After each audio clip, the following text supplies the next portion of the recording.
Então, nós estamos iniciando a nossa terceira aula, né, sobre a doutrina do Espírito Santo. Vamos fazer uma oração para a gente começar? Pedir aqui ao nosso mais novo diácono, Tiago. Né? Nos eleva a Deus a oração aí, Tiago. Soberano Deus, eterno Pai, queremos te agradecer, Senhor, pela oportunidade de estar reunidos aqui hoje. Queremos aprender mais sobre ti, sobre as coisas. Sim, Pai, nos abençoe nesta hora. Abre nosso entendimento, nosso coração, usa poderosamente o nosso professor e que tudo que seja ministrado aqui fique guardado em nossas vidas. Possamos levar isso adiante, não guardar para nós. Sim, nossa Pai. oração, em nome do Senhor Jesus Cristo. Amém. Amém. Bom, deixa eu desligar aqui para não ter atrapalhamento. Bom, nós vamos dar início então a partir do capítulo 3 hoje, o Espírito em Cristo. Nós falamos na aula passada, né, sobre a dificuldade que alguns têm de compreender Jesus como homem-Deus também. Inclusive a matéria da nossa escola bíblica dominical é um assunto bem importante, né? Quando a gente fala da união Jesus, Deus, homem, né? Lembrando que Jesus não é um homem que se tornou Deus, é Deus que se fez carne, né? É diferente. Então, de novo, Jesus não é um homem que se fez Deus, mas é o Deus que encarnou. Jesus não era homem, ele era Deus. Aí ele encarnou e de forma miraculosa foi colocado ele no ventre de Maria. A Bíblia não nos diz se Deus colocou, a Bíblia diz que colocou a semente, né? Mas existe um debate acadêmico, que é o Pai do Senhor. Alguns acreditam que, inclusive eu e o Adão também, Bittencourt, a gente crê assim, né? Que Deus colocou o feto, né? Eu entendo que Deus tenha colocado o feto ali na Maria. E por quê? Porque se colocasse a semente e usasse o óvulo de Maria, Jesus herdaria a natureza pecaminosa. Então, a Bíblia não diz o que foi que Deus fez. Está lá semente, né? Mas a semente, tá? Mas a semente pode ter sido ali, porque você sabe quando o óvulo encontra com o espermatozoide, é uma célula, né? Pequenininha, né? E coloca ali, ele vai desenvolvendo até que se torna um feto, né? Vai até ser uma criança. Mas isso é uma questão que não leva a nada de ficar discutindo, foi o feto ou foi a semente, o esperma, né? Porque a palavra esperma no grego é semente. O importante é que Jesus foi gerado, né, no ventre de Maria, e Jesus sempre foi Deus. Agora, sendo gerado, ele é Deus homem. E Jesus nasceu de uma forma normal, como qualquer criança, né? Naquela época não tinha hospital, nasceu de uma parteira, com certeza. Alguém ajudou lá, ou José ajudou a Maria, não sei. A Bíblia também não tem esse aspecto aí, quem que ajudou Maria a parir, né? Mas certo é que ele nasceu. E agora, quando você olha para Jesus, você vê uma pessoa com duas naturezas. Nós somos inclinados a achar que pelo fato de Jesus ser homem e Deus, a gente usa até a expressão, mas como homem ele poderia pecar, né? Como homem. Mas você tem que entender o seguinte, não existe Jesus como homem e Jesus como Deus. Existe Jesus, ele tem as duas naturezas. Então, não sei se você já viu na estrada um caminhão, quando ele está desregulado ali a cambagem dele, dos pneus, ele anda meio de lado assim na estrada, já viu? Ele anda, você até andar reto, né? Mas você olha assim, aquele caminhão velho principalmente, ele está torto, ele está indo reto, mas ele vai torto assim, né? Ele está com inclinação. Então parece que Jesus é igual a esses caminhões velhos, né? Ele é Deus, mas tem uma inclinação para o homem. Não, ele não é. Jesus, ele é homem, Deus, ou Deus-homem, né? Eu prefiro Deus-homem. Então, não existe essa questão, mas como homem ele podia pecar e como Deus não. Não, Jesus é uma pessoa. E nessa pessoa tem as duas naturezas. Jesus não pecaria porque ele é Deus. Não, mas ele também é homem. Mas ele também é Deus. Entendeu? E essa união, quando você estuda a teologia, essa união se chama união hipostática. nome meio estranho, né? Hipostática. Hipostática. Essa união homem-Deus, na mesma pessoa. Então, quando você considerar Jesus, não considere ele duas naturezas, é uma pessoa. Está aqui o Taranto. Eu sou professor e sou marinheiro. Eu faço as duas coisas, mas agora eu sou professor. Aí você vai falar assim, não, mas como marinheiro você podia estar balançando, porque lá no barco você balançava. Não, é uma pessoa só, estou ensinando agora aqui. Então Jesus é assim, ele é Deus, homem, apareceu a tentação, como Satanás fez, colocou todos os reinos, tudo que você pode imaginar de tentação humana, Satanás apresentou para Jesus. Ele disse que tudo aquilo tinha sido dado a ele. E o autor lá coloca, né, o evangelista, e apresentou a Jesus todos os reinos da terra, todos os prazeres. Esse reinos aí, entenda, tudo que é de chamariz, né, que a gente poderia ser atraído. Mas Jesus não pecou, aquilo ali não quis dizer nada para ele. E ainda Satanás requereu adoração, falou, tudo isso será teu, se prostrado me adorares. Ainda querendo que Jesus se dobrasse diante dele. Então, jamais Jesus ia fazer isso. Eu já vi pregador de púlpito também, dizendo que quando Jesus estava lá no Jardim no Jardim de Getsemane, lá no Getsemane, que ele estava suando grandes gotas de sangue, hoje está bravo, suando grandes gotas de sangue pela aflição que ele estava sofrendo, né? Eu já vi pregador de púlpito e os irmãos ainda dando glória, né? Ei, irmãos, nessa hora a nossa redenção estava em jogo. Você, irmão, larga de ser imbecil, como que a nossa redenção está em jogo? Se já está tudo certo, Jesus é o Cordeiro que foi morto antes da fundação do século, do mundo, né? Então, como é que pode dizer que a nossa redenção estava em jogo quando Jesus fala, Pai, se possível for, faça de mim esse cálice? Claro! Imagine, irmãos, ele está sofrendo Agora, ó, Jesus homem, aí você vê bem a definição. O Jesus homem está ali, Pai, porque ele está sentindo o que espera ele, né? Ele está sabendo já. Se possível, faça-me esse cálice, mas não seja feita a minha vontade, a vontade do homem, Jesus homem, seja feita a tua. E a gente também, quando está no processo aí de santificação, a gente tem que ter essa mesma vibe.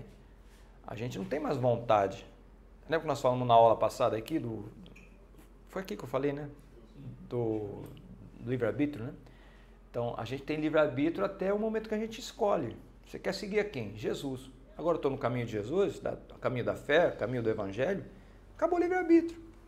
Não, mas eu posso voltar a qualquer hora. Aí não é livre-arbítrio, aí é apostasia. Você está voltando às costas. Porque você já escolheu lá atrás. Que diz lá, Deuteronômio capítulo 30. Eis que coloco diante de vós hoje o caminho da vida e o caminho da morte, o caminho da bênção e da maldição. E Deus é tão bom que ainda fala, escolha, pois, o caminho da vida para que vivas. Certo? Então o Espírito Santo, aí como está no livro, né?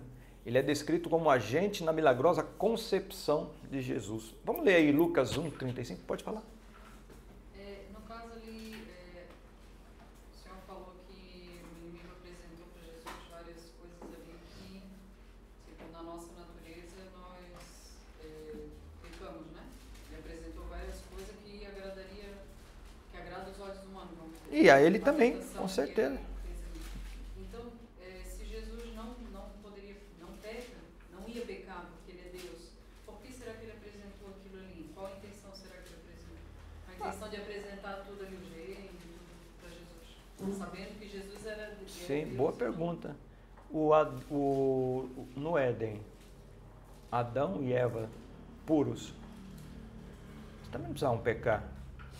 Eles tinham escolha de não pecar. Mas aí o Satanás apresentou lá para Eva, veio com aquela conversinha mole, né? Veja só que o diabo fez a mesma coisa que fez com Adão e com Eva, fez com Jesus.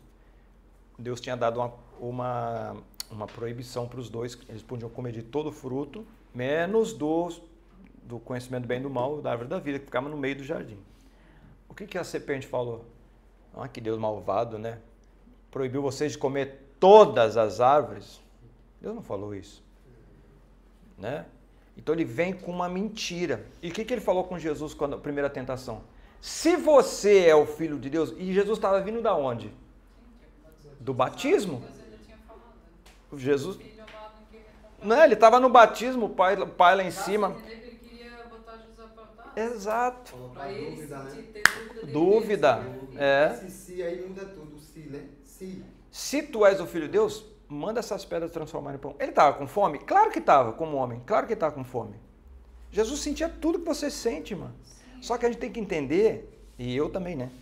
Só que a gente tem que entender que como ele era Deus também, e ele tinha uma missão, ele escolheu não fazer. Mas não porque ele escolheu, porque eu estou com vontade de fazer, mas não vou fazer. Não. É porque ele não tinha pecado, irmão. Ele não tinha pecado. Ele não tinha natureza pecaminosa. Se você pegar um ímã, só ímã, né? Todo mundo sabe o que é ímã. Se você botar no ferro, o que acontece? Pá! Gruda, né? Por quê? Porque acontece um fenômeno ali da física, você alinha o campo magnético, aí ele gruda, né, o do ferro. Mas se você botar se eu botar na madeira aqui, vai pegar? Por quê? Não atrai. Mas não atrai por quê? Por causa da natureza da madeira, não vai alinhar o campo magnético, ele não vai grudar. Ele não. Jesus é como madeira, o imã é o pecado. O imã, Satanás vinha com o pecado. Aqui, ó, tudo será teu. E será que a gente pode viver assim hoje? A Bíblia diz que a gente pode. O apóstolo Paulo diz que nós já fomos mortos em nossos pecados e nossos delitos. Nós já fomos sepultados com Cristo. Então nós já estamos mortos. Mortos para o pecado significa exatamente isso. O que Jesus fez no Éden, nós temos condição total de também o pecado passar perto de nós e não acontecer nada. Não que a gente não tenha atração por isso, porque nós temos a natureza pecaminosa. Jesus não. Tanto é que ele fala, quem de vós me convence do pecado? Porque acusavam Jesus de ser pecado. Hebreus ainda vai dizer, porque nós não temos um sumo sacerdote que não se compadeça das nossas fraquezas, mas nós temos um que em tudo foi tentado, sem pecado. Então ele pode e conhece todas as nossas fraquezas. Então Satanás fez com Jesus o que fez com Eva, só que Eva e Adão caíram. Então Eva e Adão caíram no jardim. Jesus venceu no mundo, olha só.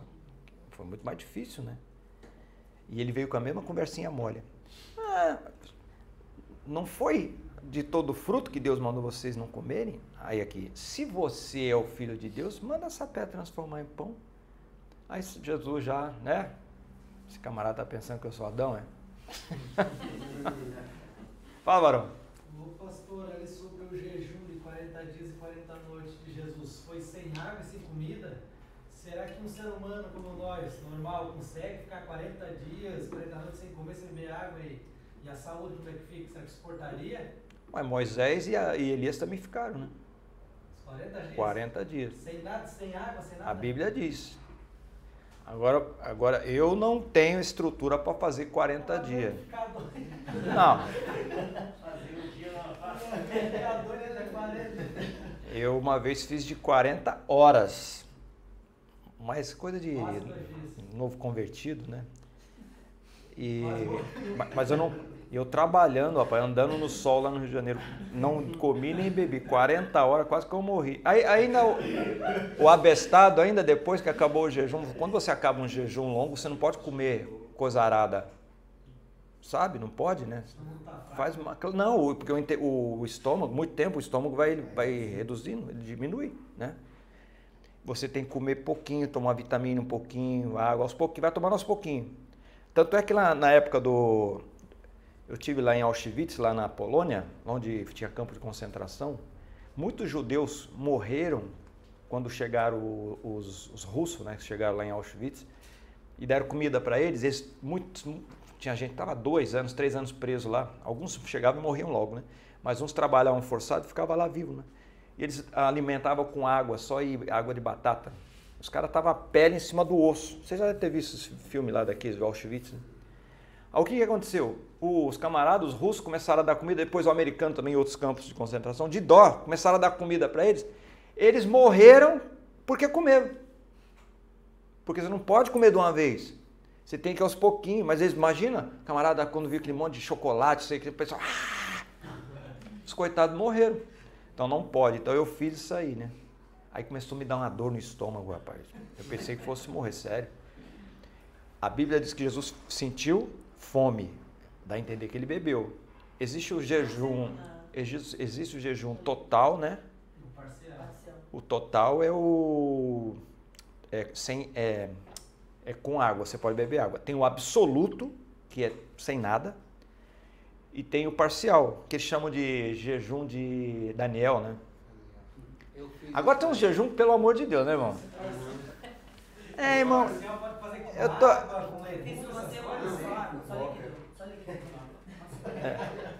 eu não vou nem falar isso. Cada um tem um... Eu acredito que Deus respeita o propósito de cada um. Eu acredito, tá? E cada um, Deus sabe a sinceridade, né? Às vezes, de repente tem alguém que está fazendo... De repente alguém que está fazendo um jejum parcial, que Deus está recebendo mais do que quem está fazendo um absoluto.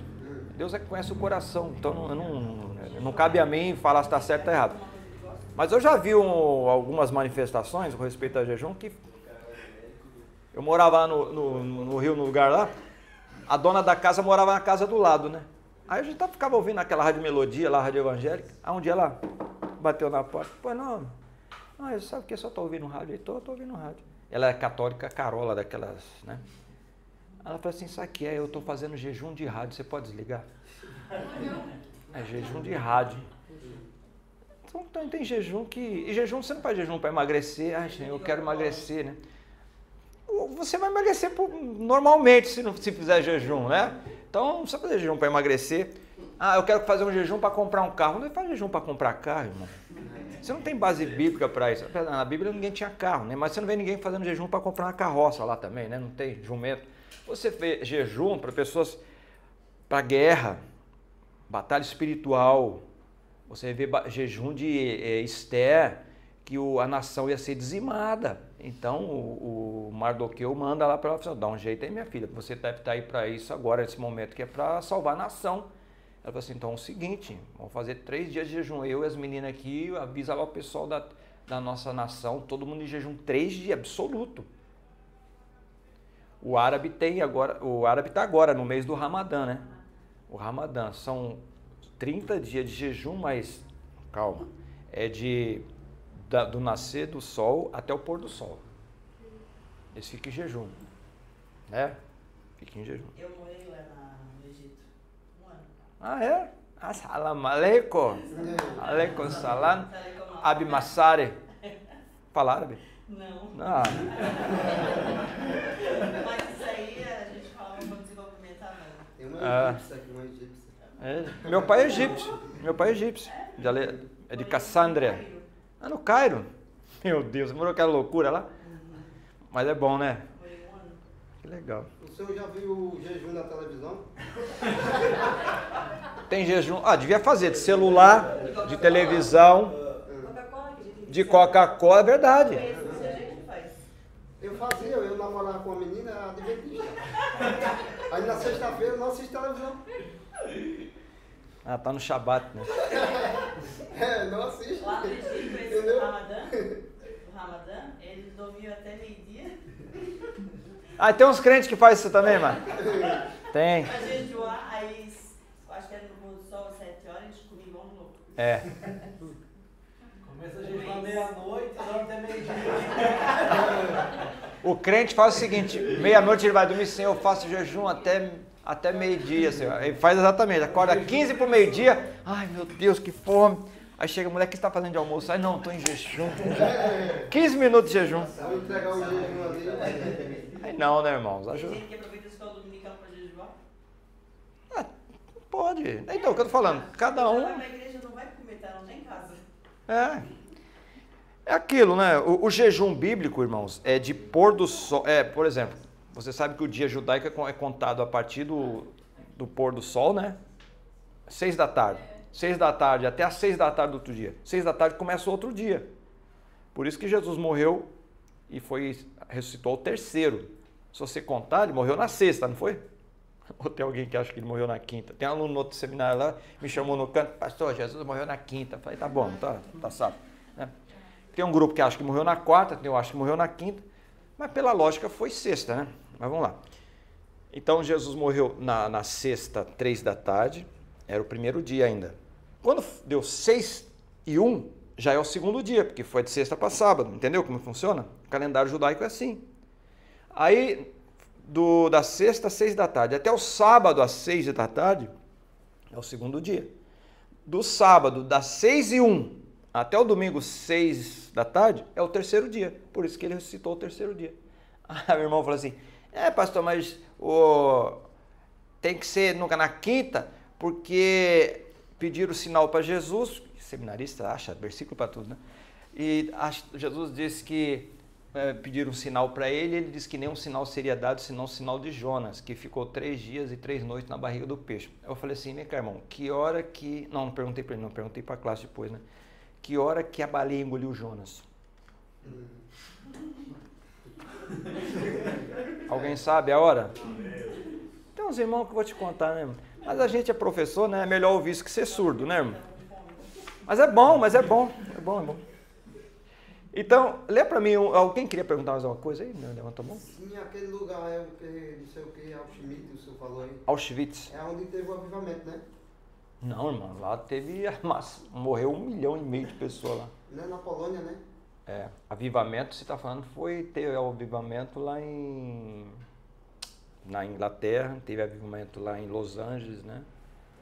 Na Inglaterra teve. Na Polônia... Foi o pregador disse, não. Auschwitz, não, você deve ter confundido os nomes. Não vou escutar ele mais não. Não, de repente você confundiu os nomes aí. Alguém leia Lucas 1,35 aí, por favor. Lucas 1,35. Falando sobre o Espírito Santo que Jesus... Respondendo o anjo, disse-lhe, descerá sobre ti o Espírito Santo e o poder do Altíssimo te cobrirá com a sua sombra, por isso também o santo que te há de nascer será chamado Filho de Deus. O Lucas é um evangelista que é o que dá mais detalhes sobre o nascimento de Jesus, porque o Lucas apresenta Jesus como o que mesmo? Os mais antigos aí. Cada evangelista escreveu para um povo, lembra? O Mateus escreveu para quem? Para os judeus, né? Ele apresenta Jesus como o Messias, o rei de Israel, né? Marcos escreveu para quem? Os romanos. Ele apresenta Jesus como servo. O Mateus se preocupou mais em registrar o que Jesus fez. Desculpa. O Mateus se preocupou mais em falar o que Jesus, escreveu o que Jesus disse. O Marcos se preocupou mais em escrever o que Jesus fez. Então, o Marcos ele apresenta Jesus como um servo. O Lucas apresenta Jesus para os gregos. E qual é o foco do grego? Nós temos que voltar lá para saber o contexto lá de 2000 anos atrás. Qual era o contexto ali filosófico da época? Eles ainda estavam sob influência da filosofia grega, né? Fazia 400 anos só entre aspas, né? Estou falando em comparação a nós, que estamos a 2000 anos de distância. Eles estavam a 400 anos de distância de Sócrates, de Platão, de Aristóteles. Né? Ah, tá. Então, existia lá o contexto filosófico, qual era? Que o importante era nós vivermos uma vida de virtude. Então, os filósofos sempre estavam em busca do homem perfeito. E Lucas apresenta Jesus como esse homem perfeito. Por isso que Jesus é apresentado como filho do homem. Entendeu? João já apresenta Jesus como filho de Deus, ou como Deus. É o evangelho que foi escrito para a igreja. Mas também, como já falamos em outras oportunidades aqui, o evangelho de João foi escrito para combater os gnósticos. Porque os gnósticos achavam que a gente precisava ser liberto desse corpo, que a gente estava aqui encarcerado nesse corpo, porque teve lá um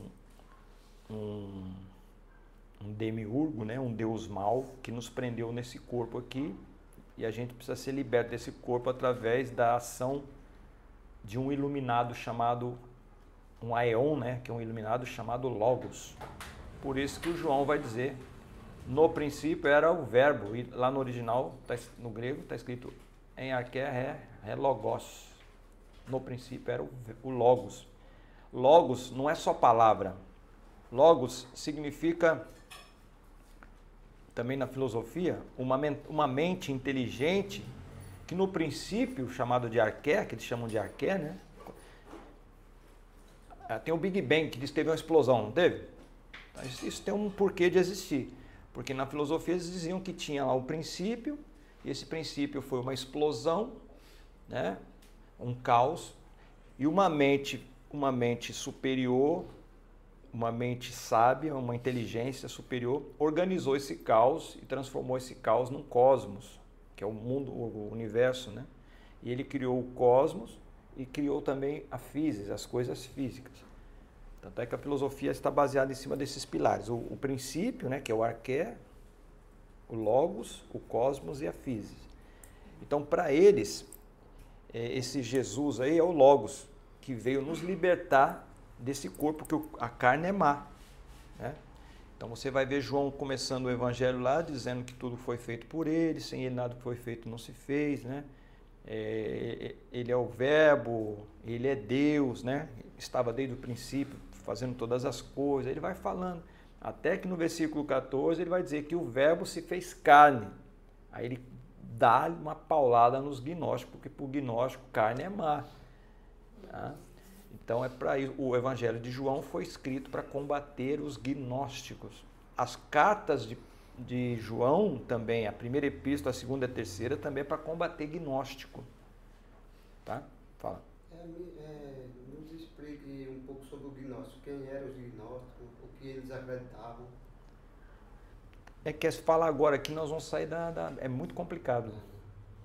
Mas tem a matéria que vai chegar aqui, nós vamos falar dele. No momento, só entenda assim, era uma heresia que já existia antes de Cristo,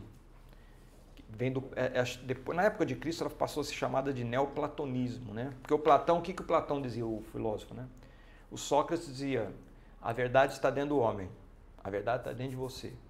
O Platão dizia assim, não, a verdade não está dentro de nós, a verdade está num plano superior, no chamado mundo das ideias, e tudo que a gente vê nesse mundo aqui é uma projeção dessas verdades que estão no lugar que a gente não tem alcance. Ó. Então, o Platão já tinha essa ideia de que existia um lugar das coisas perfeitas. E a filosofia dizia que tinha esse lugar das coisas perfeitas, que é o lugar chamado de primordial. E um dia teve uma revolta nesse primordial e saiu um camarada de lá, que eles chamam de demiurgo. É alguém, imagina que na igreja que tinha todo mundo, estava tudo funcionando bem, aí chega um cara, eu não quero mais saber de igreja, vou embora. Lá também teve isso aí, né? Não era igreja. Era um céu, o filósofo não chama de céu, ele chama de primordial. É um lugar, no princípio, tudo funcionava bem, e um dia uma fração dele falou assim, eu não quero mais fazer parte de vocês, saiu de lá, se revoltou, né? E ele se tornou, esse camarada passa a se chamar demiurgo. E esse demiurgo, segundo os gnósticos, é o Deus do Antigo Testamento, que criou o homem, criou o universo, criou tudo. Não é na Bíblia que está escrito isso não, tá? Isso são os gnósticos que ensinam isso. Então, para eles, nós somos criação do Deus do Antigo Testamento, desse demiurgo que é o Deus mau que saiu desse lugar. E Jesus é o Logos que organizou o caos em um certo tempo, que vai vir nos libertar desse corpo. Aí esse pessoal atrapalhou a igreja, infernizou, e inferniza até hoje. Porque é uma viagem. O ensino deles é uma viagem, uma coisa muito... Meu Deus, mas que profundidade! E onde é que é ensinado muito isso daí? Na teosofia, na maçonaria. Maçonaria é filosofia pura, né? Então eles começam a ensinar, são os mistérios, né? E aí tem muito crente que se ilude com essas coisas aí. Eles criam na própria mente deles, né? Alguma coisa. Sim. E o apóstolo Paulo combate isso daí. Ele fala, cuidado com a falsamente chamada filosofia, né? Então a filosofia ela engana Ela é bonita. Né? Ela é atraente? Oi? Ela é atraente? É atraente, claro. Os intelectuais gostam de filosofia, porque o intelectual, para ele é complicado você crer que Deus mandou Jesus, que se fez carne, é uma coisa absurda, né? E viveu entre nós, é o Deus conosco, ele morreu, ressuscitou ao terceiro dia. E Paulo fala sobre isso. Eu prego a Jesus, que é loucura para o grego e escândalo para o judeu. Porque é loucura. O grego não tem como. O grego, o sonho do grego, dos filósofos gregos, era você se libertar desse corpo. A carne é má. Entendeu? Aí você fala, não, Jesus morreu, ressuscitou no corpo. Não, não pode. Mas é. E nós vamos ressuscitar no corpo. Então, por isso que o evangelho é loucura. E os intelectuais, eles preferem a razão, né? Eles precisam de uma explicação racional das coisas. Mas a fé não trabalha com razão, a fé trabalha com racionalidade. Razão é uma caixinha fechada. O racionalismo, né? É uma caixinha fechada. A racionalidade é aquela caixinha aberta que você está sempre aberto às novas manifestações. E quem trabalha com racionalismo é a crença. A fé trabalha com racionalidade. A crença é aquilo que você já está seguro. Aquilo que a tua avó ensinou, que a tua mãe ensinou, que você aprendeu em casa. Quando o gato preto cruzar na tua frente, você sai da frente. Não passar debaixo da escada. Não olhar no espelho na tempestade. O que mais? Não abrir guarda-chuva dentro de casa. Desvirar o chinelo. O que mais? Fala aí. Manga com leite. É um mito também, né? Mas manga com leite não entra nesse aí. Manga com leite é mais... Isso tem um conceito histórico da escravidão, isso daí. Porque os escravos colhiam manga e pegavam e ia tomar... Eles trabalhavam no campo, né? E alguns tomavam leite. Aí eles falavam assim, se você misturar manga com leite, você morre. Que era para os escravos não comer manga e tomar leite. Maldade, né? Pé de moleque também. Faziam doce lá e os meninos, ao invés de pedir, eles iam pegavam, né? Aí a mulher, não, se você quiser, pede, moleque, né? Então as coisas. Mas, então a fé, ela trabalha exatamente com essa caixinha aberta. A fé te tira das trincheiras do sossego, né? A fé é o firme fundamento no que não se vê e a certeza daquilo que se espera. Então, por isso que razão, não dá para trabalhar com razão no evangelho. É doideira. Para ser crente tem que ser doido, cara. Não pode ser normal. Sensível, né? Assim, por que você está sem comer? Porque eu estou fazendo consagração ao Senhor. Você é louco? Você já viu Deus? Não. Você está entendendo? Então, eu estou falando como racional. O racional não tem cabimento a essas coisas. Né? Mas é por fé. Ele vai querer estar certo, né? Toda hora, né? Ele precisa de um sinal, ele precisa de chão. Ele tem que ter base. E a fé não trabalha com base. Senhor, está andando na água? Estou. Manda eu ir aí. Mas vem. E foi. Não foi? Só que daqui a pouco, a Bíblia diz que era vento contrário, né? E chuva e o mar bravo. Aí ele começou a sucumbir. Mas se ele não olhasse para o vento, olhasse para Jesus, ele estava andando até hoje em cima do mar. Até hoje. Né? Então, o Lucas, ele trabalha nessa... Por isso que, irmãos, é interessante, quando a gente vai ler um evangelho, você tem que saber o contexto para quem está escrevendo, o contexto do momento. Jesus usava conceitos filosóficos também. Mais uma vez aqui, falando aqui do momento do Lucas aqui, que está apresentando Jesus como um homem perfeito, né? Você vai ver que o objetivo era você se transformar num homem virtuoso. Tem até a história lá daquele filósofo, o cão lá, o do cinismo, esqueci o nome dele agora, não vou lembrar. Ele andava com a lamparina acesa meio-dia. É o Diógenes. Diógenes, muito bem, você é um cara bom, hein?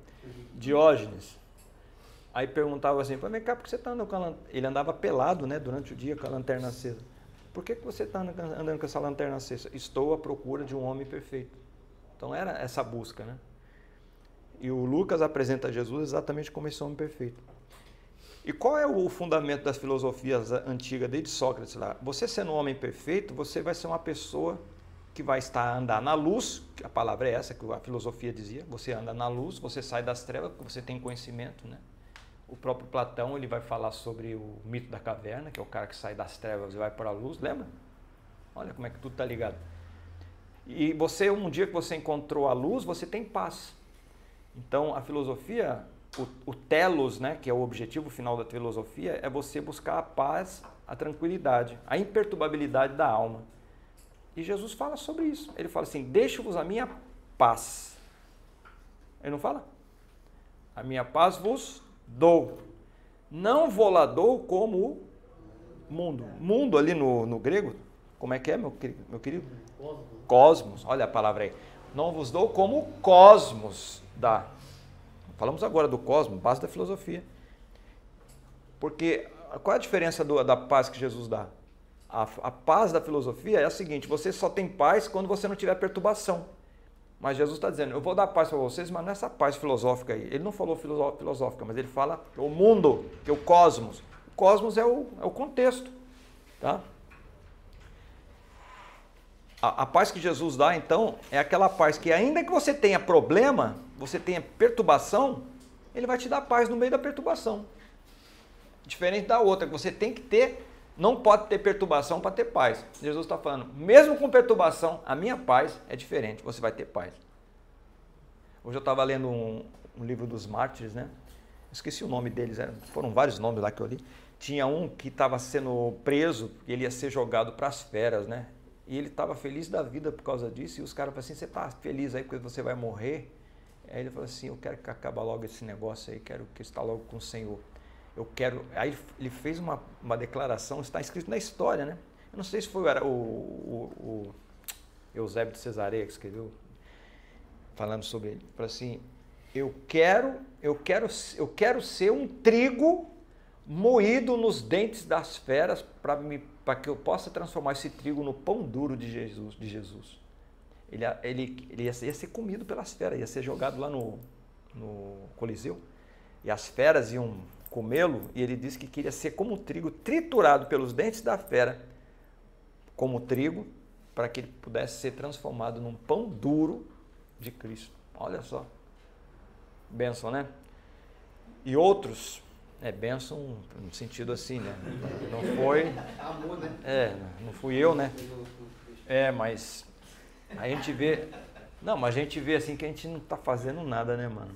Meu Deus, que vergonha. Eu comecei a ler e falei assim, que vergonha, né? A gente fala assim, mas se tocar aí, a gente vai... É na hora que toca o negócio, que a gente, terror, que a gente vai ver quem é quem não é, né? Porque naquela época também, quando tocava terror, tinha muita gente que, não é nada disso. Isso sempre foi, existiu. E tem aqueles que, não, sou eu mesmo, é para morrer, vou. Se eu não me engano, foi o Tiago, quando ele foi ser morto, ele fez uma confissão tão bonita que o camarada que prendeu ele falou assim, eu quero morrer também com ele, eu aceito Jesus. Foi o Tiago. Então, para vocês verem, irmão, é coisa de louco. Mais uma vez, o evangelho é para doido, irmão. Não é para gente normal, não. Loucura da pregação. Então, vocês vejam que veio sobre Maria Shekinah, né? Não existe Shekinah na Bíblia, irmão. Não use essa palavra no púlpito, né? Não, pode até usar, mas essa palavra não está na Bíblia. Não existe Shekinah, não. A glória é kavod, né? Ou tem kavod, e quando não tem glória é ikavod. Essa palavra Shekinah é uma palavra moderna. Mas não é pecado falar, não pode falar. Mas não tem na Bíblia. Na Bíblia está amarrado. Não, na Bíblia não tem. Se você disser... Eles usam muito quando o templo foi inaugurado por Salomão, né? Que desceu a glória. Mas lá está escrito kavod, não está escrito Shekinah. Desceu a Kavod. E quando a glória vai embora, foi quando roubaram a arca lá em Samuel. O nome do filho do neto do Eli passou a ser o quê? Icavod. Foi-se a glória de Israel. Lembra? Icavod. Ou Icabod, né? Porque a letra B no no hebraico, ela pode ser B ou V. Muito bem, isso aí. Ou ela é bet ou é vet. Basta se botar um pontinho é B, se tirar o pontinho é V. Se preocupa que vai chegar a hora do hebraico aí. É bom. Mas não tem base bíblica então para falar dessa Shekinah. Eu vi um monte de gente pregar, receba a Shekinah de Deus. Eu estou falando que vai começar a ficar chato? Não tem. Não tem.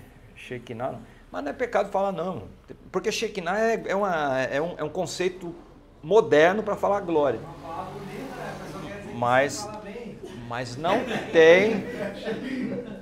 tem na Bíblia. Lá na minha cidade, lá em Pernambuco, tem uma igreja chamada Shekinah. É. A igreja. Tem na minha, onde eu morava, tinha Puleiro dos Anjos. Igreja dos Anjos. Ah, botaram de brincadeira, não é existir. O cara fez de brincadeira, claro. Botaram no Instagram lá. Sim, uma pergunta, pastor Verão. Essa palavra Shekinah não existe. Aí Não. é Kavod, né? Kavod. Kavod. Mas tem o mesmo significado dessa palavra Shekinah? Não. O Shekinah que tem o mesmo significado de Kavod. Kavod é mais antigo que Shekinah. Shekinah é uma palavra moderna. A palavra bíblica é Kavod. Se refere à glória de Deus. Kavod. Ó. Kavod.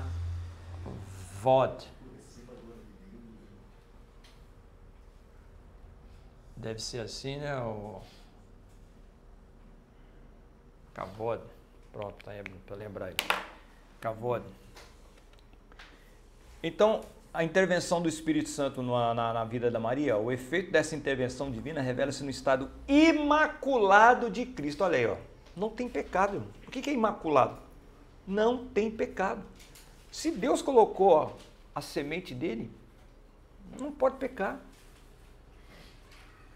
Ah, tá, mas ele é homem, mas ele é Deus. Não se esqueça, ele é homem, sim, mas ele é Deus, mas é uma pessoa só. Tá? Agora, cuidado também aí, porque nós tivemos aí na história da igreja muitas heresias, exatamente por causa desse entendimento errado aí da natureza de Jesus, hein? A saber do que tem mais de, irmãos, deve ter mais de 30 heresias aí com relação à divindade de Jesus e a trindade.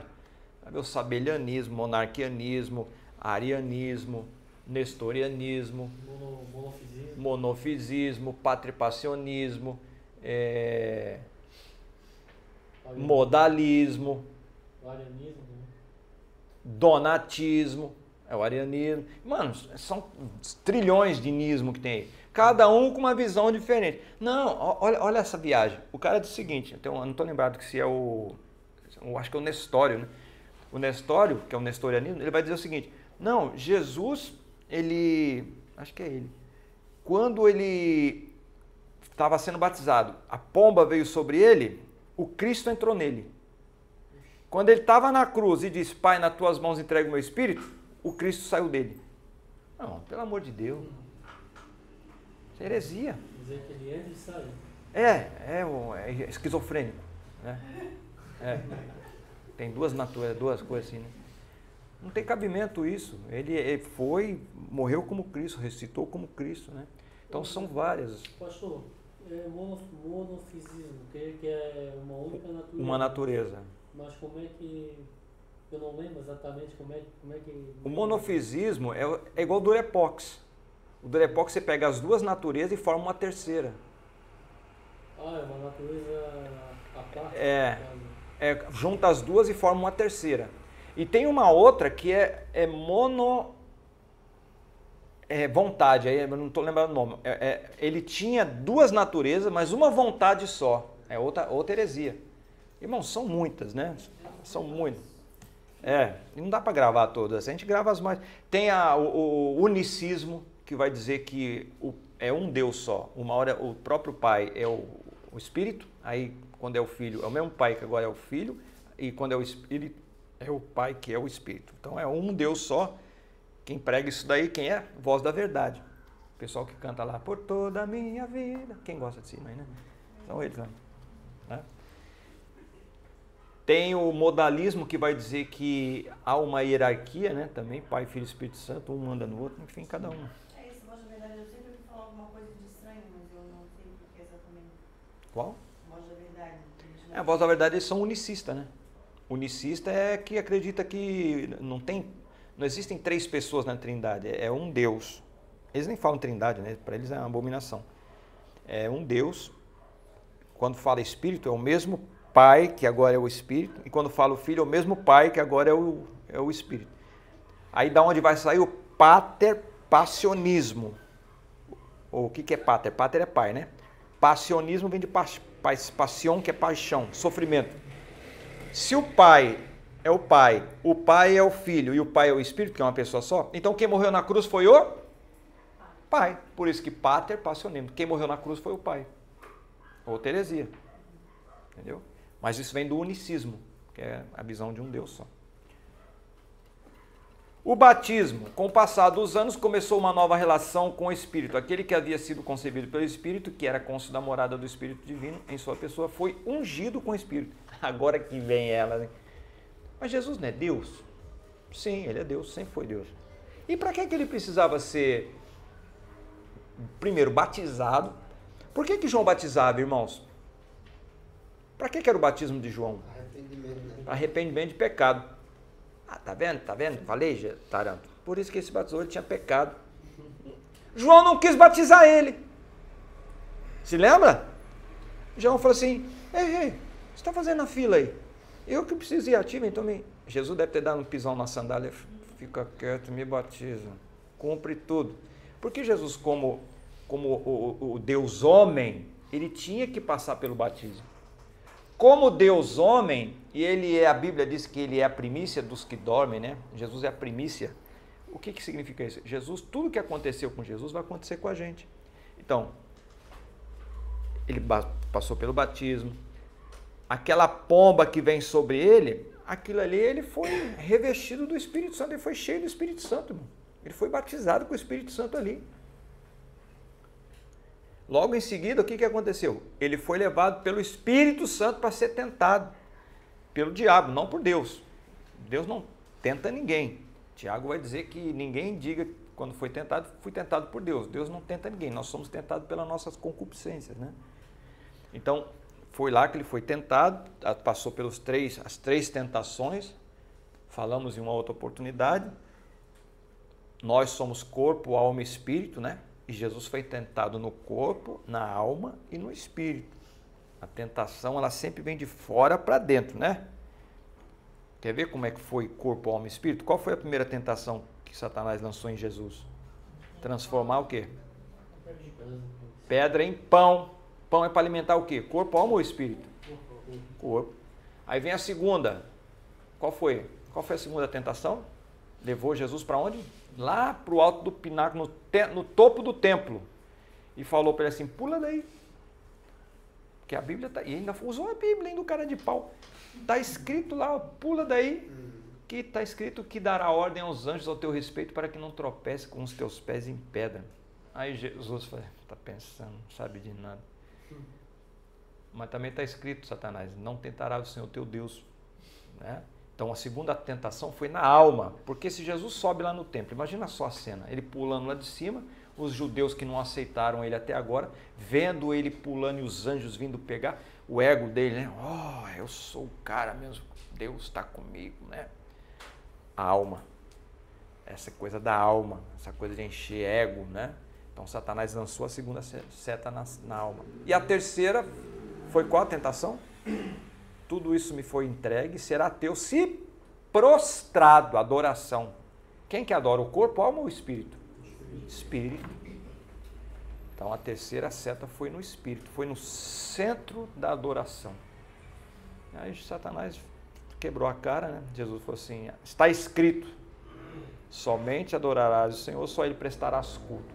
E a Bíblia diz que Satanás foi e o abandonou, se afastou por um tempo, né? E vieram os anjos, cadê o menino do jejum lá? E o serviram, né? O que ele comeu? Não sei. o Elias estava em jejum 40 dias e o anjo trouxe lá comida para ele também, né? Ele já estava fugindo da Jezabel, lembra? Comeu pão, o anjo trouxe para ele. Mas então nós temos só Jesus, que jejou 40 dias, Moisés e Elias. 40 dias. Né? Jesus não teve fome, mas não teve sede. Então dá a entender que ele bebeu água, né? Então entenderam aí? O batismo de Jesus, ele foi batizado porque tinha que cumprir toda a rotina, né? Mas ele não tinha pecado. Tanto é que o próprio João foi reticente em batizá-lo. Mas eu que tenho criativa em tu a mim, vamos cumprir toda a lei, né? Todo o propósito. A primeira operação santificou sua humanidade, a segunda consagrou sua vida oficial. Assim como sua concepção foi um princípio da sua existência humana, assim também seu batismo foi o princípio do seu ministério ativo. É interessante, né, irmãos? Porque, olha só, caiu uma ficha aqui agora. Quando Jesus estava conversando com Nicodemos, ele falou assim, Nicodemos era doutor, né? Doutor top das galáxias, do Sinédrio lá. Pensa num camarada, né? Não tinha mais o que aprender. E foi, eu preciso falar com esse homem. Eu falei assim, eu tenho que falar com esse tal de Jesus aí. Aí marcou um encontro secreto para ninguém ver, que não era bobo, né? Mas Jesus respeitou, né? Falou assim, ele tem uma posição. E ele teve ali um bate-papo bem formal, né? Informal com Jesus. Eu entendo ali que foi um bate-papo de risada, os dois ali. Quando ele pergunta até, quando Jesus fala assim, é necessário você nascer de novo, né? Aí eu, Jesus, vou ter que entrar na barriga da minha mãe, brincando assim, né? Aí Jesus falou, quem não nascer da água e do Espírito não pode entrar. Água e Espírito. Uma criança, ela é gerada numa barriga, né? No ventre, com água, né? Já parou para pensar isso? É água. São 9 meses dentro da água. E aí, quando falou aqui, não tinha prestado atenção aqui. Como sua concepção foi o princípio da sua existência humana dentro da água, né? Assim também seu batismo.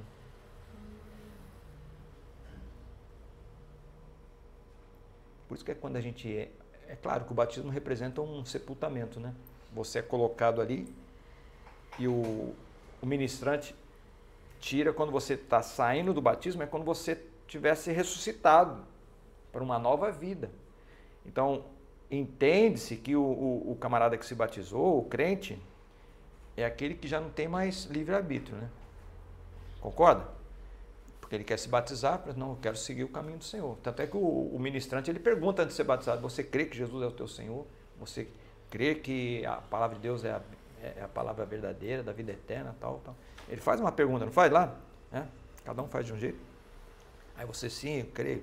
Então, de acordo com a sua confissão, eu te batizo em nome do Pai, do Filho e do Espírito Santo. Então, você, morreu. Quando ele te tira da água, dá a entender que você agora foi uma nova criatura, vai começar uma nova criatura que nasceu da água. Né? O próprio Israel, que agora começou a vir um rolo, hein? O próprio Israel, quando saiu do Egito, teve que passar pelas águas, irmão. Não passou? E o Paulo vai falar que eles foram batizados no mar lá. Eles passaram, o mar estava aberto, claro, ninguém tomou banho, mas é como se fosse água de um lado ou água de outro. Eles foram, é o batismo, eles passaram para começar uma nova jornada. Não foi? Com o Senhor. E a nossa nova jornada com Cristo começa exatamente a partir do batismo.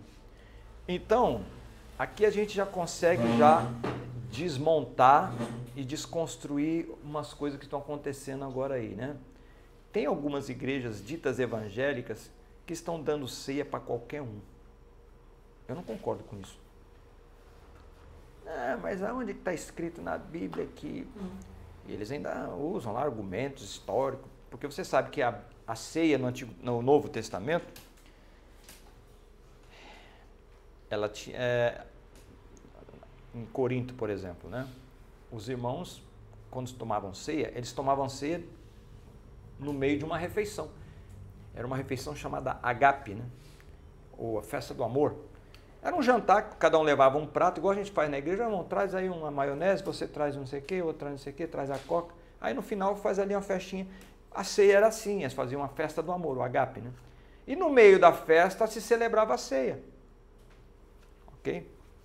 Por isso que começou a ter problema lá em 1 Coríntios capítulo 11, versículo 20 ali para frente, né?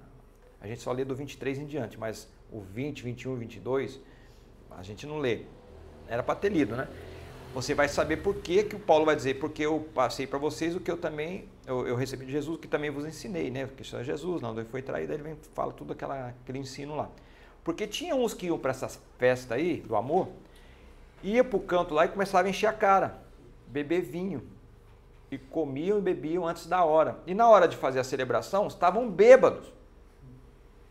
Por isso que quando ia celebrar, eles não tinham discernimento do que estavam fazendo, porque estavam fora de si. Quem está bêbado, está fora de si. Então tinha que esperar todo mundo, para quem que tem fome, come em casa. Ele ainda fala lá, né? Vocês, em vez de se reunir para melhor, se reúnem para pior. Então, hoje em dia, eles estão dando ceia para qualquer um. Não é assim. Você primeiro tem que passar pelo batismo. Se você ver Atos dos Apóstolos, capítulo 2, versículo 38 para frente lá, você vai ver, os irmãos primeiros, a igreja estava começando, e eles se reuniam então nos batismos, no ensino da palavra, nas orações e no partir do pão. Então, primeiro tem que passar pelo batismo, está escrito lá, é uma sequência, tem que ser batizado, não pode dar ceia para qualquer um. A ceia é uma celebração que você faz com pessoas que fazem parte da fé, né? O que aconteceu lá quando Jesus estava celebrando a ceia, lá na última ceia com os discípulos? O que aconteceu? O Judas saiu antes da hora da ceia, que ele foi trair, Jesus foi levar, só celebrou a ceia lá, dá a entender, porque a ceia só foi celebrada ali com quem estava lá, o Judas saiu fora, ele não tinha mais parte ali, dá a entender assim, né? Ministério também. Jesus logo foi levado pelo Espírito ao deserto, nós já falamos, né? Para ser tentado. Ali ele venceu as sugestões do príncipe deste mundo, as quais o teriam tentado a fazer sua obra de uma maneira egoísta. Saiba que o Espírito do Senhor Deus estava sobre ele para cumprir o ministério predito acerca do Messias. O Espírito Santo de Deus tinha que vir sobre Jesus para se cumprir o que estava lá em Isaías 61, né? Porque o Espírito do Senhor Jeová está sobre mim, porque Ele me ungiu para pregar boas novas ao cativo, tal. E você se lembra onde é que se cumpriu isso? Foi lá em Nazaré, né? Lá em Lucas. Quando Jesus estava lá na terra dele. Não, Lucas não. Acho que foi Lucas, né? Foi Lucas. Que Jesus estava lá em Nazaré, foi pregar numa sinagoga, e o príncipe da sinagoga lá deu o rolo para ele ler. Não foi nem Jesus que escolheu. E a Bíblia diz que ele achou o lugar onde estava escrito, lá em Isaías, um rolo que não tinha capítulo, não tinha versículo, né? Ele achou. Era bom de Bíblia, Jesus, né? Jesus era a própria Bíblia, né? A própria palavra, né? Mas hoje, com capítulo e versículo, o cara demora, está procurando crônica lá em Coríntios, né? Ou vice-versa. Mas a Bíblia diz que ele achou onde estava escrito, e ele leu exatamente o texto de 61 lá de Isaías, né? Para nós hoje é 61, naquela época não tinha número. E ele acabou de ler e falou assim, ele acabou de ler, entregou o rolo, todo mundo olhando, a Bíblia diz que está todo mundo olhando para ele, né? Ele se sentou, e o pessoal olhando para ele, hoje se cumpriu aqui esta palavra, né? Se cumpriu uma profecia ali naquela sinagoga. A crucificação, o mesmo Espírito que o conduziu ao deserto e o sustentou ali, também lhe deu força para consumar seu ministério sobre a cruz, onde pelo Espírito Eterno se ofereceu a si mesmo imaculado. Olha, o Meyer Perman usa várias vezes essa palavra, imaculado, né? Não tem pecado. Jesus é o cordeiro que foi como a morte de Jesus foi como uma ovelha muda, né? O Isaías falou sobre isso. Como ovelha muda para o matador ele foi. E é interessante, eu estava falando aqui dos mártires, né? As testemunhas que assistiram lá, os que escreveram a respeito desses mártires, diziam que quando eles eram mortos, espancados, comidos pelas feras, eles não gritavam não, irmãos. Nem gemiam. É minha fé, tá? E eu espero que tenha acontecido isso. Eu acredito, irmãos, que essas pessoas que se entregaram para morrer pela causa de Cristo, na hora que o animal vinha para atacar, Jesus tirava a dor deles, eu acredito. Eu creio piamente. Né? Ou Jesus dava fazer alguma coisa ali, ou eles tinham uma visão da glória, era muito maior do que a dor que ele estava sentindo ali. Eu creio. Não foi? Muito bem, meu aluno, né? Estevão, muito bem. O Estevão teve a visão, né? Tomando pedrada, eis que vejo os céus abertos. Aí o judeu, mas está vendo céu aonde? Ninguém está vendo nada, né? Jesus em pé, do lado do trono, meu Deus do céu. Verdade, muito bem. O Espírito Santo encheu-lhe a mente de ardor, zelo e amor persistente, os quais o conduziram a completar seu sacrifício. Seu espírito humano estava de tal modo saturado e elevado pelo Espírito de Deus, que vivia no eterno e invisível, né? E pôde suportar a cruz, desprezando a afronta. Então, Jesus, sendo Deus, homem, precisava do revestimento do Espírito Santo. E por que Jesus, homem... Agora, isso é um mistério, hein? Eu não tenho essa resposta. Não tem, a Bíblia não dá. Jesus morreu. Está lá o corpo, tanto é que a Bíblia diz que pegaram o corpo, enrolaram em lençóis, botaram no túmulo lá do Zé de Arimateia, que um túmulo novo, né, que ninguém tinha usado. Jesus sempre usou tudo coisa nova, né? O jumentinho que nunca tinha sido montado, o túmulo novo, era tudo 0 quilômetro, né? Aí botaram ele lá e Jesus... Agora, quem está morto ali, irmãos, é o Jesus homem, tá? Peraí, tá, você não falou que é uma pessoa só? Sim, mas o que acontece quando o crente morre? A Bíblia diz lá em Eclesiastes que o espírito volta para Deus que o deu, né? Volta. Então, ali está o corpo, tá? O vaso, né? Só que Jesus é como nós, ele se fez como nós. Então, tudo que aconteceu com Jesus vai acontecer com a gente. Então, entenda que quando Jesus diz, Pai, nas tuas mãos entrego o meu espírito, aconteceu a mesma coisa que acontece conosco. Jesus tinha que cumprir o ministério dele de 3 dias, né? Tinha que se cumprir ali. Mas entenda o seguinte, irmãos, Deus nunca morreu. Senão fala assim, o mundo ficou 3 dias sem Deus? Já vi pergunta de aluno. Não tem como. Então, quem morreu foi o Jesus homem. O corpo está ali, mas o espírito vivificado pelo Espírito Santo. E como Deus que era, ali é o espírito humano de Jesus vivificado pelo Espírito Santo. Por isso que eu estou falando para vocês que não tem essa resposta e a Bíblia não explica isso que acontece. É um mistério, né? Mas uma coisa é certa que eu posso dizer para vocês. Deus não morreu. Diferente do que o bigodudo lá fala, né? O Nietzsche, né? Deus está morto. Mas não era esse sentido que ele queria dizer. Então, Jesus não morreu. Tá? No sentido assim, Deus nunca morreu. O Jesus homem morreu sim, 3 dias ficou lá. Inclusive, irmãos, outra coisa que não é muito explicado, não é ensinado na igreja, e a Bíblia ensina isso lá em Hebreus. Você se lembra quando Jesus no 3º dia as mulheres foram lá no túmulo, né? Por que foram as mulheres que chegaram primeiro no túmulo?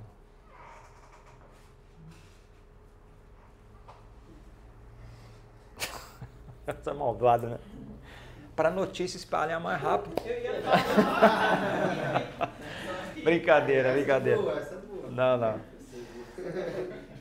Mas a mulher sempre mais emoção, né? Elas foram lá e tal. E o que aconteceu quando a Maria chegou lá e ela olhou e viu que era Jesus e foi tocar? Aí ela tocou em Jesus e Jesus falou assim, não me toque porque eu ainda não fui para o Pai, né? Então, é uma coisa que não é muito ensinado na igreja isso. Está lá em Hebreus. Jesus não era o sumo sacerdote e também o sacrifício? Jesus é o sumo sacerdote e ele é o Cordeiro de Deus. É ou não é? Não é para concordar porque eu estou dizendo. Pensa e fala se é ou não é. Ele era sumo sacerdote? De uma nova aliança. E também não era o Cordeiro de Deus que tira o pecado do mundo? O que acontecia no Antigo Testamento quando o sumo sacerdote pegava naquele dia, o grande dia da expiação, ele tinha que entrar com sangue na mão, lembra? Primeiro ele entrava com incenso, ele entrava 3 vezes. Ele entrava com incenso, aí saía. Na outra vez ele entrava com sangue de de bezerro, né? Entrava com sangue e passava em cima da tampa da arca. Depois ele entrava com sangue, tinha o sangue do bode também que era passado, e tinha o sangue do cordeiro lá que ele também passava e entrava. Ele, olha a cena, ele botava na mão e passava lá. Não era assim? Jesus agora ele é o sumo sacerdote de uma nova aliança. Quando Deus deu um projeto para Moisés, o negócio é forte, irmão, segura aí, dá para pregar lá no domingo. Quando Jesus deu o projeto do tabernáculo para Moisés, está escrito lá em Hebreus, isso aí, tá? Não estou inventando nada. A Bíblia diz lá que Moisés recebeu um projeto do tabernáculo que ele viu no céu. Então no céu tem um tabernáculo, eu não sei como é que é, mas é um projeto, Moisés recebeu um projeto parecido com o do céu. E Deus deu até as medidas para ele deu ordem para construir aquilo ali, capacitou pessoas para isso, Bezaleel e Oliabe, lembra? Então Jesus agora, como sumo sacerdote de uma nova aliança, ele vai, não me toque porque ainda não fui para o Pai, ele tinha que entrar como sumo sacerdote com sangue, mas não de cordeiro, sangue de quem? Dele mesmo. Diante de quem? Dos tabernáculos eternos, e apresentar o sacrifício como sumo sacerdote diante do altar. Só que ele não foi apresentado diante da arca do concerto, ele foi apresentado diante da arca. Representava quem? Deus.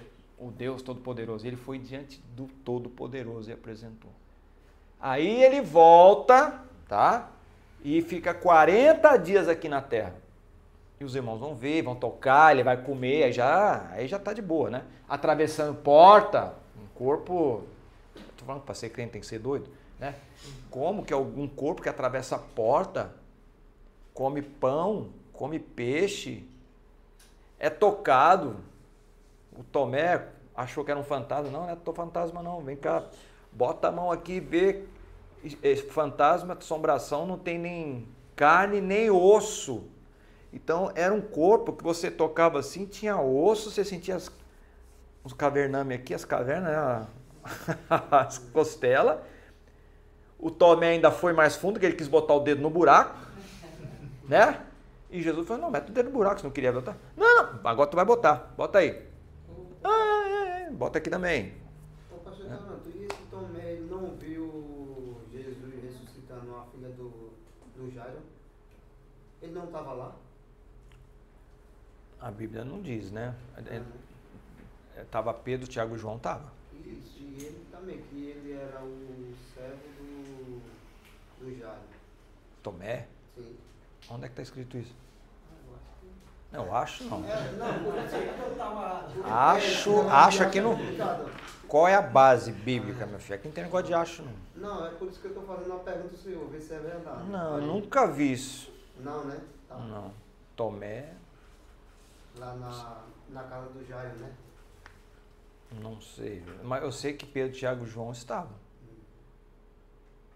Tanto é que quando ele chegou na casa do Jairo, tinha um monte de gente lá e mandou sair todo mundo, só entrou Jairo, a mulher dele, Jesus e Pedro, Tiago e João. Foi isso ou não? É isso aí, tá vendo aí o Beriano? É Marcos capítulo 5. Tá lá. Mas eu nunca vi essa... Não, né? Deve estar lá... É, Marcos capítulo 5. É a história do Jairo aí. 5 lá para frente, lá a ressurreição da filha de Jairo. Não achou não? Essa Bíblia que é do Testemunho de Jeová? Isso aí. Marcos 5, 37. E não permitiu que alguém o seguisse, a não ser Pedro e Tiago e João, irmão e Tiago. O Tomé está lá em Inventares 47, 66. Não tá. Esse inventário aí não tem aqui. Não, esse inventário. Mas vamos lá. Então, entenderam a questão da ressurreição, irmãos? Então, o Espírito Santo de Deus foi o agente vivificante. É o mesmo que vai vivificar a gente. O crente hoje, por isso que o crente não morre mais. Pastor Tareto, vai estar escrito onde isso? João capítulo 11, quando morreu lá o Lázaro, Jesus chegou na casa de Lázaro, atrasado 4 dias, meu Deus, pegou ônibus cheio, a Avenida Brasil, com a BR-101 congestionada, não deu para chegar na hora, né? Ah, se o senhor tivesse vindo 4 dias antes aqui, meu irmão não teria morrido. Aí Jesus deve ter feito, meu Deus, minha filha, eu sou a ressurreição e a vida, o seu irmão vai ressuscitar. Eu sei que lá, naquele grande dia, meu irmão vai ressuscitar. Essa Maria aí, ela representa os 2 tipos de crente, né? É o crente que sofre pelas coisas do passado e o crente que sofre pelas coisas que ainda não aconteceram.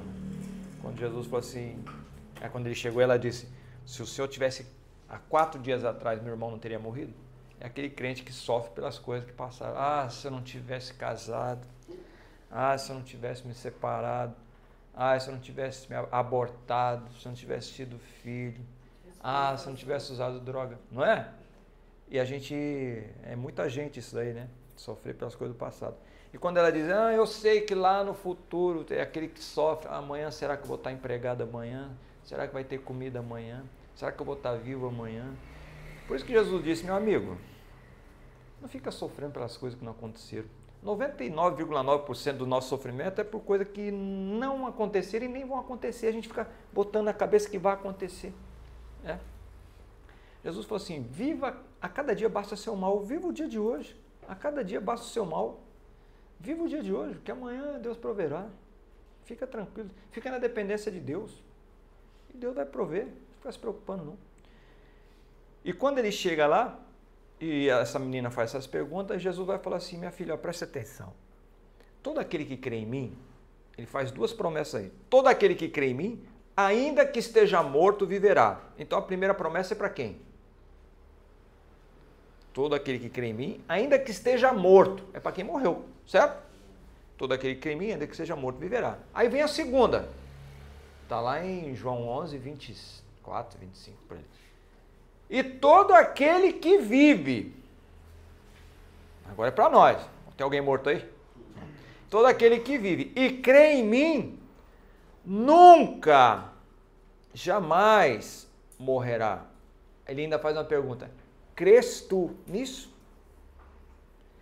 Então, aquele ladrão da cruz, quando estava lá, em princípio, não nos esqueçamos que aqueles 2 ladrões da cruz, no princípio, os 2 estavam zombando.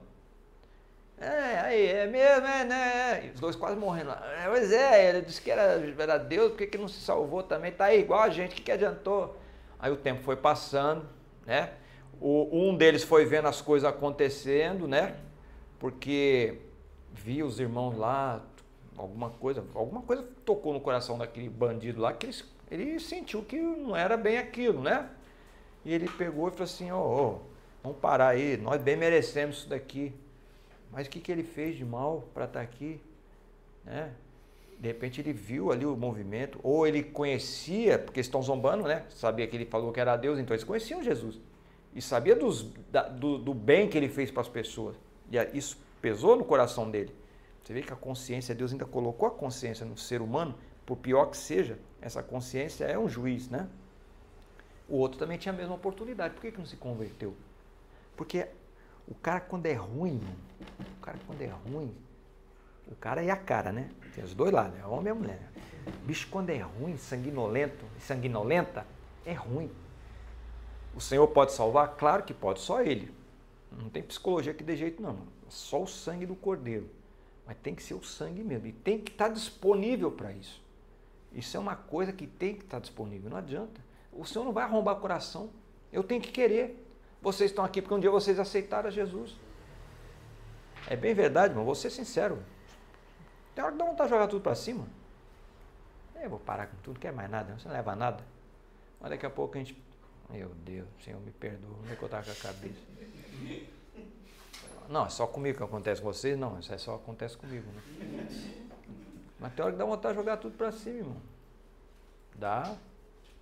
É problema em casa. Mas é pastor, dá tudo bem lá. Você que pensa. Tem problema. Eu tenho problema existencial meu. Ainda bem que vocês não têm. Eu tenho. Né? Tem que tratar isso com quem? Com Deus. É a vida, essa daí. E o apóstolo Paulo também tinha suas crises existenciais. E chegou uma hora que ele falou assim: já orei 3 vezes ao Senhor porque o diabo veio me esbofetear, o inimigo de Satanás. E orei ao Senhor 3 vezes. Sabe o que ele me falou? Paulão, o negócio está feio para você, mas a minha graça te basta. Continua sofrendo. E o espinho na carne continua, mano. Paulo morreu com o espinho na carne. Fala aí, chefe. Esse espinho aí, que eu já vi muita gente pegar, o que significa esse Não espinho sei. que Paulo está falando? Não sei. É aquele mesmo que você tem. Cada um tem o seu. Uns falam que o espinho na carne de Paulo, uns falam, né? Você tem, Deise? Você acha que não tem, não? Tem não, né? Você tem carinha que não tem, não. Tem? Tem crise existencial. Tem. Então, eu não posso dizer para você qual era o espinho de Paulo, porque cada um tem o seu, cada um deve saber o Esse que... espinho que ele estava falando, será que ele não está falando acerca das perseguições que ele estava sofrendo? Que ali no contexto ele estava falando do mensageiro, que foi enviado para esbofetear ele, as coisas. Será que ele não estava falando acerca disso, será? Irmão... O ministério dele, todo o ministério dele foi perseguido, foi preso, foi açoitado. Não, mas isso aí... Não significa esse o espinho que ele está dizendo? Foi traumático isso aí para ele, foi traumático. Ele faz confissão de tudo que ele passou. O espinho na carne, uns Mas falam esse que espinho era uma passado coisa... dele também, né? Não sei. Ou é um pecadinho? É, como ele lembrou ali, lá em Atos dos Apóstolos, capítulo... É 7, né? Lá o Estevão, né? É 7. Quando apedrejaram o Estevão, sabe onde jogaram a roupa dele? No pé de Paulo. Né? E lá na frente ele vai falar. Ele carregou isso aí a vida inteira dele, viu? Porque ele consentiu com isso. Ele tinha carta do Sinédrio para matar. Sabe disso, né? Ele era o bope do Sinédrio. Ele podia passar o cerol em que ele quisesse. Dizia que era herege. Assim como os chamados familiares, né, da Santa Inquisição, quando eles pegavam alguém lá que era dedurado, e às vezes o camarada dedurava, o cara nem tinha falado nada, não era bruxo, a mulher não era bruxa, não era nada, mas às vezes a pessoa tinha raiva da pessoa, falava assim, ele é bruxo, ela é bruxa. Aí os camaradas vinham, o representante da igreja, né, vinham e prendiam você, faziam um inquérito, não te davam chance de provar nada. Se você tinha posses, aí que eles queriam te lascar em banda para ficar com a igreja, as posses dividir entre os familiares. Os familiares eram os que trabalhavam para a igreja, no Santo Ofício ou Santa Inquisição. É uma fase horrível da igreja também essa daí, entendeu? Então esse espinho na carne, irmão, eu não sei o que. Eu já ouvi cada absurdo, até que ele era gay, né? Doença, né? A gente não tem o que pensar, né? É o cara que transfere o problema dele para o Paulo, né? Já ouvi falar que o amor de Davi por Jonathan era a homossexualidade. Então é gente que tem problema, que transfere, ele quer justificar a falha dele. O apóstolo Paulo nunca foi casado também, né? Nunca casou, né? Na Bíblia não diz que nunca foi casado. Mas ele não era. Estudo, assim, ele era? Ele fazia parte do Sinédrio, né? E para fazer parte do Sinédrio, Diz que ele era normal ser casado, né? O que pode ter acontecido? Ele pode ter sido casado e quando ele se converteu, a mulher abandonou, porque acontecia isso. Acontece com os islâmicos também isso, né? Ele poderia ter sido um celibatário. Jesus falou isso lá em Mateus 19, né? Tem aquele que nasce eunuco, o que é feito eunuco e o que escolhe ser eunuco, né? Então são 3 eunucos. Ele está falando para não ter relação sexual, né? O que nasce é o que nasce com problema, hermafrodita, sei lá, né? Ou aí tem o que é feito eunuco, o camarada que trabalha no palácio cuidando das princesas lá, o camarada castram ele, né? Porque provavelmente, vai escandalizar agora, né? Provavelmente, a Bíblia não diz, provavelmente, o pastor Taranto falou que eu estou dizendo provavelmente, Daniel, Ananias, Misael e Azarias eram castrados, porque eles trabalhavam no palácio. Você não vê falar da mulher de Daniel nem da mulher de Sadraque, Mesaque e Abednego. Mas a Bíblia não diz que eram, mas provavelmente porque trabalhavam lá com Nabucodonosor, tá? Poderia ser. Então ele pode ter escolhido ser um eunuco. Quando ele dá o conselho para os solteiros, né? Ele fala Então, que coisa, né? Ele dá um... Mas tem padre que dá bom conselho para casal também. Ele tinha tanta sabedoria para aconselhar os casais se ele nunca foi casado. Então. Também tem isso, né? Ele tinha muita sabedoria. Paulo que tá falando isso. Paulo? Por Sim. isso que o espinho na carne do Paulo era por causa disso que ele carregava. O espinho na carne. Não, concordo com você em gênero, número e grau. Só que o problema nosso é o seguinte, nós trabalhamos com fatos. O teólogo não pode trabalhar em cima de suposição. Eu vou ensinar no púlpito, eu não posso. Irmãos, eu acho, eu estou falando aqui algumas coisas para vocês que jamais eu vou falar na igreja. Tá? Esse negócio do Daniel, Misael, Azari, o que vai edificar isso? Nada. Mas como nós estamos falando do assunto aqui, e pode ser um contexto de que eram mesmo, né? Eunucizados que se fala, né? Mas eu não sei qual era o motivo do Paulo ser... nunca falar da esposa, nunca falar de filho. Ele tem um filho na fé, que é o Timóteo, né? Mas pode ter sido casado? Pode. Pode ter escolhido nunca ter se casado? Pode. A Bíblia, eu não posso dar voz onde a Bíblia se cala. São 3 erros que eu cometo. Afirmar o que a Bíblia nega, negar o que a Bíblia afirma e ocultar o que ela revela. Tem um quarto. Revelar o que ela não está dizendo nada também. Então eu tenho que tomar cuidado. O que pode pregar é que ele não era, mas não pode dizer que nunca foi. Mas no momento que ele está servindo a Cristo ali, ele não fala, dá um conselho aos solteiros que fiquem como eu. Então ele era. O que eu diria? Eu não sou a referência, mas o que eu diria se estivesse pregando sobre alguma coisa de questão de casamento de Paulo? Irmãos, nós temos aqui um apóstolo que é uma referência no ensino dos assuntos da família, de casais. Não sabemos se ele era casado, se foi casado um dia, deixou de ser, a Bíblia não nos informa. Mas aí ele passou esse ensinamento, pronto, fala mais nada. Vai falar o que mais? Então só dá essa paletadinha e sai do assunto. E sempre vai ter um abençoado. Mas ele era casado, irmão? Não estou falando de você, não. Estou dizendo, estou no recinto lá, né? E no caminho ali de Damasco, ele caiu do cavalo ou era cavalo? Então, não fala nada de cavalo lá. Não, né? Pois é. Não fala. E se estava no cavalo também? Qual vai ser a diferença? E se estava andando só? O problema não é a questão... É que a gente fica dando enfoque na coisa que não é o principal do texto, né? Não é a queda dele do cavalo. O enfoque foi o encontro, né? O encontro que ele teve com o Senhor. Que foi meio que um mito da caverna, né? Não foi meio que um mito da caverna? O que dizia o mito da caverna lá do Platão? Estava todo mundo dentro de uma caverna, foram nascidos, criados na escuridão, só via sombras, né? Acorrentados. Imagina você sentado ali ao fundo da caverna, e atrás de mim, lá para trás, uma fogueira, e entre a fogueira e o muro que tinha atrás de mim, pessoas passavam imagens lá e projetavam na parede aquelas imagens. Eu a vida inteira só enxergando imagem. Até que um dia eu, de alguma forma, me soltei daquela caverna, saí, achei a saída da caverna, fui para a luz. O que acontece quando você sai da escuridão e vai para um lugar com muito sol? O que acontece? Cegueira. Não é cegueira? Ai, meu Deus, que dor. Dá até dor. Aí o que vai acontecendo?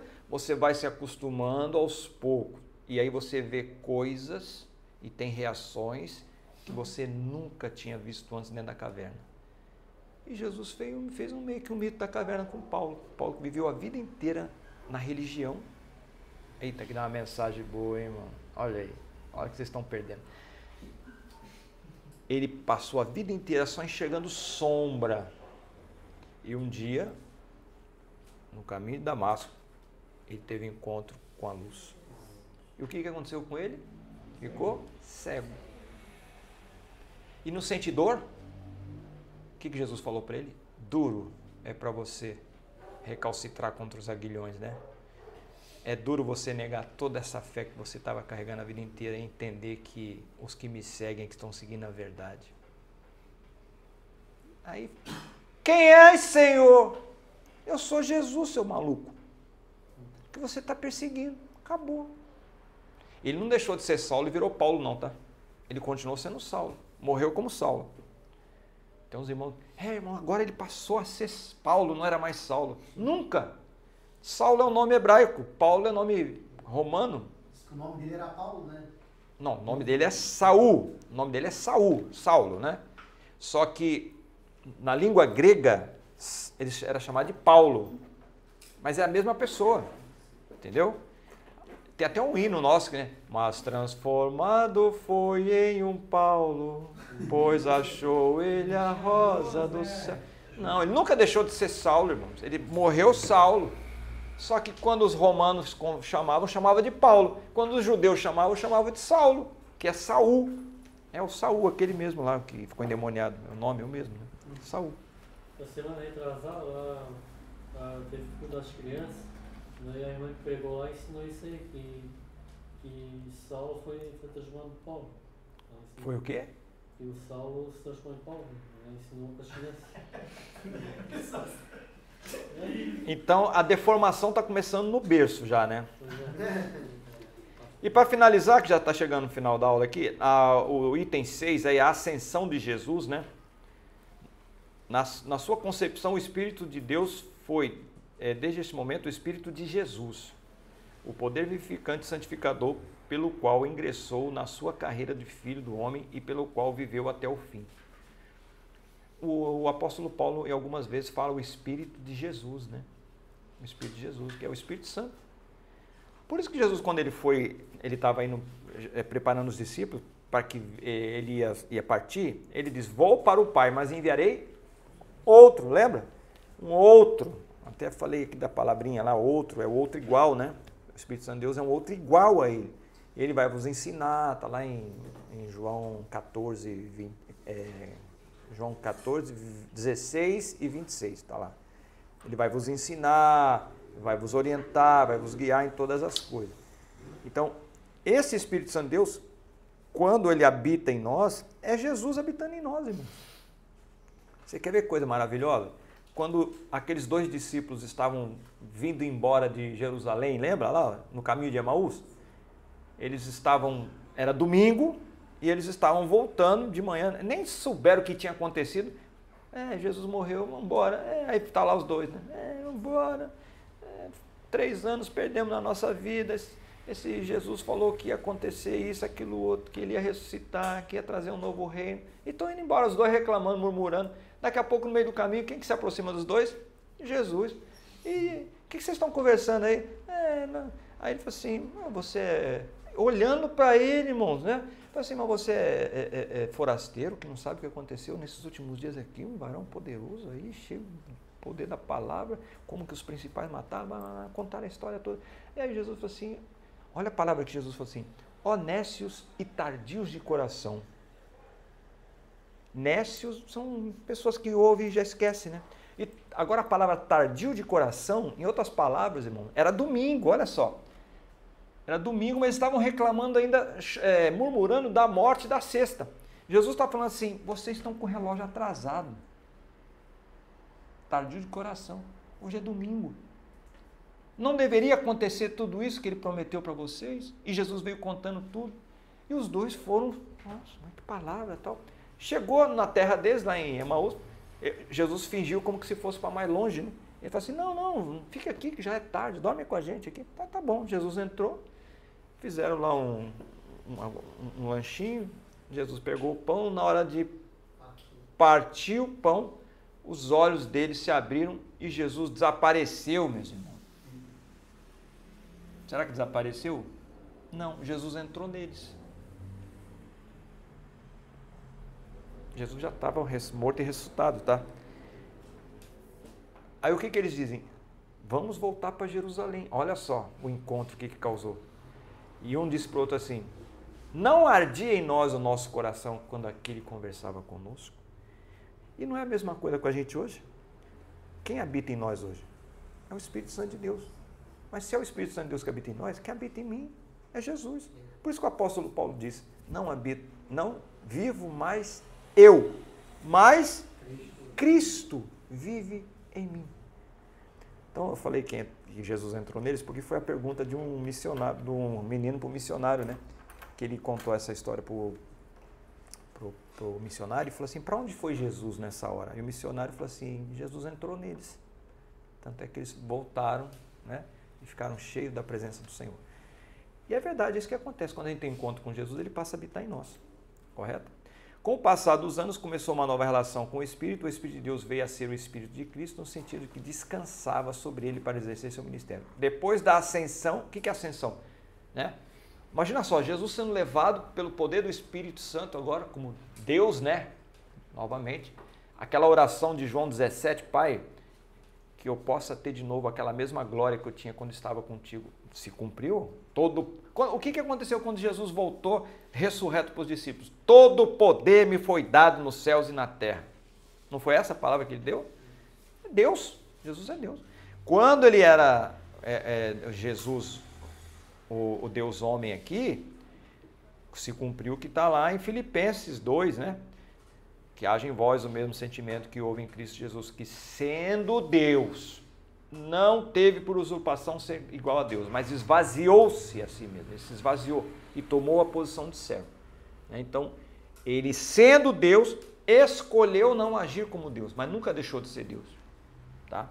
Então, Jesus agora sendo levado aos céus pelo poder do Espírito Santo, os discípulos estão tudo assim, ó. Ai, foi embora, acabou. Aí vem o anjo e fala assim, circulando, bora aí, bora trabalhar, porque do mesmo jeito que vocês viram ele subindo, ele vai descer também. Então, agora a história continua aí com a gente. Né? Então, quem levou Jesus para os céus foi a unção do Espírito Santo. E na próxima aula a gente vai chegar aqui no Espírito, na experiência humana. Ok?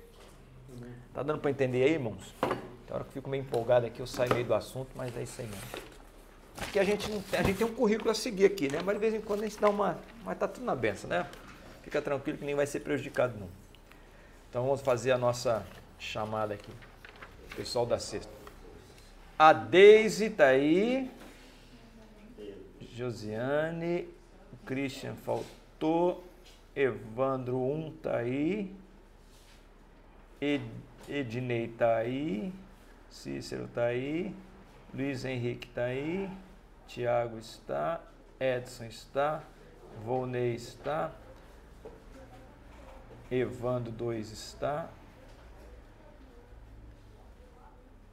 Daniela, é Daniela, a Brena não está vindo mais, né, que pena, e agora tem a Patrícia, certo? Samuel também. Ah, o Samuel. Você veio aula passada, Samuel? Vim. Veio? Vim. Ué? Samuel. Beleza.